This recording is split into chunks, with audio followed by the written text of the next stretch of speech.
Hello everyone, and welcome to my channel, Cooking for the Family. I'm Dyvonne, and today I'm going to share with you how to make a peanut butter cake with chocolate frosting. And so first I'm going to be using a 13.25 ounce box of yellow cake mix. And my nephew, he's the one who called me and said, Auntie, can you make me a peanut butter cake with some chocolate frosting? And I said, of course I can. And so I'm going to share with you how I made this cake for my nephew. It comes out super good. And if you're a fan of peanut butter, you will definitely love this cake. And so far I've put in 1 1/4 cups of water. And then we're going to use some vegetable oil. And I'm going to be putting in 1/3 cup of vegetable oil. Now, if you are new to my channel, welcome in. And if you're a returner, welcome back. And I want to thank all my wonderful subscribers for your likes, your shares, your subscribes, your good vibe comments. I'm truly grateful and appreciate all the wonderful love that you show my channel. Next, I put in 1/2 cup of peanut butter, and I like to use the creamy peanut butter. And we're putting in 1/2 cup of peanut butter. Next, I go ahead and get my mixer going, and I put my eggs in one at a time. And also I'm using large eggs, and my eggs are at room temperature. Room temperature eggs are going to mix so much better in our batter and in our mixes. And I'm going to bake my cake in an 8x8 pan. And you can bake it in an 8x8 pan. I'm going to use 2 of those, or either 2 9x9 pans. And you can also bake it in a 13x9 pan as well. That would be a casserole dish style. And you don't want to over mix your batter, but you do want to make sure that you get any lumps out. If you have a few of the small ones, that's fine, but any of the bigger lumps or any pockets of mix, you want to make sure that you definitely have blended those into everything. And so this is what our batter is looking like. So for my pans, I've went on and I've buttered them, and I've also put some flour in my pans as well. So you want to butter and flour your pans. Now while I'm doing this, I have my oven is preheating on 350 degrees, and my cakes are going to bake anywhere from about 18-19 minutes up to about 25-26 minutes, kind of depending on your oven. I always like to say you want to check on your cakes when you start to smell them. That's when they're getting close to being done. When you start to smell cake throughout the house, your cake is telling you, hey, I'm almost done. Come and check on me, see how I'm doing. So my cakes are out of the oven now, and they have baked up for 26 minutes. They smell so good. They smell just like peanut butter. They smell so good. They're looking good. They're that nice light golden brown on top. And now we're going to go ahead and make some homemade chocolate buttercream frosting. And so how we make our homemade chocolate buttercream, I'm using 1 stick of soft butter, and I'm using salted butter. Now, if you're using unsalted butter, go ahead and put a pinch of salt, just a pinch of salt if you're using unsalted butter, but I like to use salted butter for mine. Next, I'm going to go ahead and put in some powdered sugar, and we're also going to be adding some cocoa, some unsweetened cocoa to our mix, because that's how we're going to make it to a chocolate buttercream. And so for my butter, you want to make sure that you whip your butter. It's nice soft butter that we started with, and go ahead and whip your butter. Then I leveled off my measuring scoop, and I'm going to be scooping in 3 1/2 cups of our powdered sugar, and this is going to be enough frosting for us to frost our 8x8 cake, or our 9x9 if you're doing an 8x8 pan, or either 2 9x9 pans. Now, if you're going to be doing a 13x9 pan, you're going to be baking your cake in that, then what you want to do is you can reduce the frosting down to half, because you won't need as much frosting to frost just the top of the 13x9. Now, if you're going to take your cake out of the 13x9 pan and have it kind of freestanding on a big platter, and you want to frost the sides as well, then you will go ahead and make the full frosting recipe like I'm doing right now, okay? And I'll have that information in the description box below as well for your reference.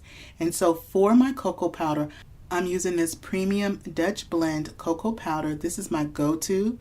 And then I'm also going to be putting in 2 teaspoons of vanilla extract. Now for the cocoa powder, I put in 1/2 cup. That was 1/2 cup. I did it in 2 increments of 1/4 cup to total my 1/2 cup that I needed. Now also you can use, for your cocoa powder, you can also use regular unsweetened cocoa powder. So either regular unsweetened cocoa powder or a cocoa blend, either one of those to make our frosting. And so next I'm going to put in some milk. Now I know initially I had my heavy whipping cream on my countertop as an ingredient, but that I was kind of on autopilot, I realized. And the heavy whipping cream, I usually do that when I want my frosting to be really super fluffy, instead of being like a regular frosting consistency, like a real fluffy one. And I usually do that if I'm going to be doing like my cupcakes and different things, or for my holiday baking for Christmas or for Easter. And be sure to subscribe to my channel with the notification bell on, because during Christmas time, I do a vlog for 12 days in a row leading up to Christmas Eve. And every single day I put out a vlog for a holiday treat or a baking or a new idea that you can treat your family, friends with, or something you can make and share with others. And I shared on that series last time the original recipe for rum balls, and they were amazing. Well, so far I've put in milk, and I'm putting in my milk a little bit at a time. And our frosting is looking good, but it's still pretty thick. It's too thick to spread. You do want your frosting to have a spreadable texture, a spreadable consistency to it.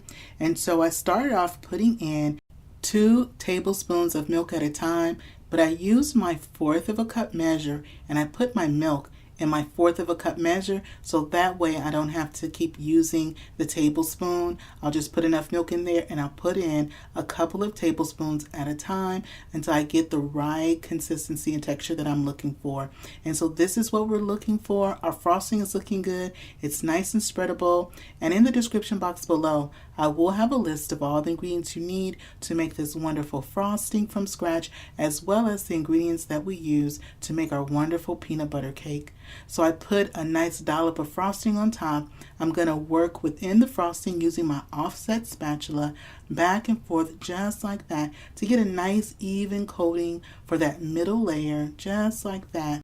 Also, when I'm spreading my frosting, I like to push it, the middle layer, I like to go ahead and push the frosting, just kind of work it to the edge, because when I put the second layer, when I put the top layer of my cake on, it's going to be easier for me to take the frosting and frost around the sides of the cake if I've kind of gone on and pushed a little frosting off to the side. Do you see how I'm just like moving that frosting to the edge? So when we put that extra piece like I talked about, you want to go ahead, make sure that you tap really good on your cake pan so it'll come out, and then we're going to put that right on top. And you see how we have the frosting that's on the side? It's going to make it easier for us when we go to frost the sides of our cake.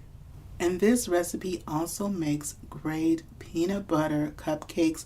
So if you want to make some nice peanut butter cupcakes with a homemade chocolate buttercream frosting, and it's something really fun and different when it comes to birthday parties, or if you're going to have a get-together, I'm going to go ahead and clean up my cake platter. I just use a dry, clean napkin, and I go around the edges and just kind of wipe any of the excess frosting that's on our platter, and just kind of cleans it up a little bit for presentation.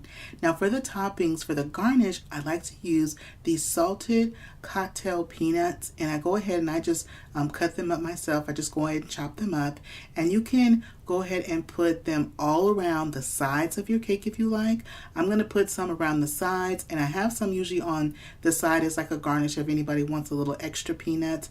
But those nice little, that saltiness of the cocktail peanuts and the chocolate of the cake and then the peanut butter of the cake, it's a wonderful combination. Something else you can do, if you want to put some Reese's chips on there, you can do that. If you want to put some peanut butter cups on your cake and garnish it like that, you can definitely do that as well. I'm going to slice into our cake. We're going to give it a try and see how we did today. It is looking good, and the aroma from the peanut butter that we put in this cake makes this so tempting. So are you ready for your bite? I'm going to give y'all the first bite. Oh, it's cutting good. It's nice and moist. That's your bite right there. Go ahead and take your bite. Now I'm going to take my bite and see how we did today.